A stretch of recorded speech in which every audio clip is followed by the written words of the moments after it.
മലപ്പുറം തേൾപ്പാറയിൽ ജനവാസ മേഖലയിൽ ഇറങ്ങിയ കരടി കൂട്ടിലായി. തേൾപ്പാറ കുറുമ്പ ക്ഷേത്രമുറ്റത്ത് സ്ഥാപിച്ച കൂട്ടിലാണ് കരടിപ്പെട്ടത്.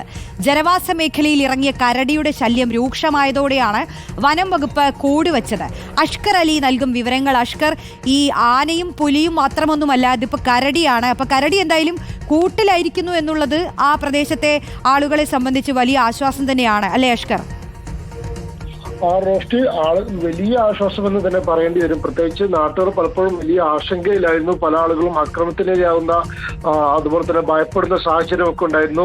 പല ഘട്ടങ്ങളിലും വീടുകൾക്ക് മുമ്പിലുണ്ടായിരുന്ന പല ഉപകരണങ്ങളും ഇത്തരത്തിൽ കരടി നശിപ്പിക്കുന്ന സാഹചര്യം ഉണ്ടായിരുന്നു. ഇതിനെ തുടർന്നാണ് ഈ മലപ്പുറം പൂക്കോട്ടുംപാടം തേൾപ്പാറയിൽ ഈ ക്ഷേത്രത്തിന് മുമ്പിൽ തന്നെ നാട്ടുകാരെ ആവശ്യത്തെ തുടർന്ന് ഒരു വനം വകുപ്പ് കരടിയെ പിടികൂടാൻ വേണ്ടി കൂട് സ്ഥാപിച്ചത്. ആ കൂട്ടിലാണ് ഇപ്പോൾ കരടി കുടുങ്ങിയിരിക്കുന്നത്. വലിയ ആളുകൾ താമസിക്കുന്ന ജനവാസ മേഖല കൂടിയാണ് ഇത്. അതുകൊണ്ട് അത്രത്തോളം ആശങ്ക ഉണ്ടായിരുന്നു. എന്നാലും ഇപ്പോൾ കരടി കൂട്ടിലായിരിക്കുന്നു. വനം വകുപ്പ് ഉദ്യോഗസ്ഥർ സ്ഥലത്തെത്തിയിട്ടുണ്ട്.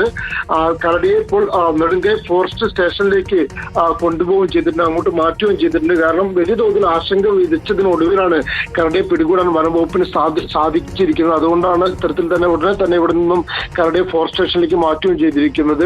കുറുമ്പ ക്ഷേത്രത്തിന് മുമ്പിലായിരുന്നു ഈ കരടിയെ പിടികൂടാൻ വേണ്ടി വനം വകുപ്പ് കൂട് സ്ഥാപിക്കുകയും ചെയ്തിരുന്നത്. ഈ മേഖലയിൽ ആകെ തന്നെ ഈ കരടിയുടെ ശല്യം മൂലം വലിയ തോതിൽ ആളുകൾ ഭീതിയിൽ കഴിയുന്ന ഒരു സാഹചര്യം കൂടി ഉണ്ടായിരുന്നു. മാത്രമല്ല, ഇതിന് തൊട്ടടുത്താണ് നേരത്തെ കരടിയുടെ ആക്രമണത്തിൽ തേനെടുക്കാൻ പോയ ഒരു യുവാവിന് ആക്രമണമേൽക്കുന്ന സാഹചര്യം ഉണ്ടായിരുന്നു. ഇതിനെ തുടർന്നൊക്കെ തന്നെ വലിയ തോതിൽ പ്രതിഷേധം നാട്ടുകാരുടെ ഭാഗത്തുണ്ടാവുകയും ചെയ്തു. ഇതിന് തൊട്ടു പിന്നാലെയാണ് വനം വകുപ്പ് ഇവിടെ കൂട് സ്ഥാപിച്ചത്. ആ കൂട്ടിലാണ് ഒടുവിൽ കരടി കുടുങ്ങിയിരിക്കുന്നത്. റോഷ്നി.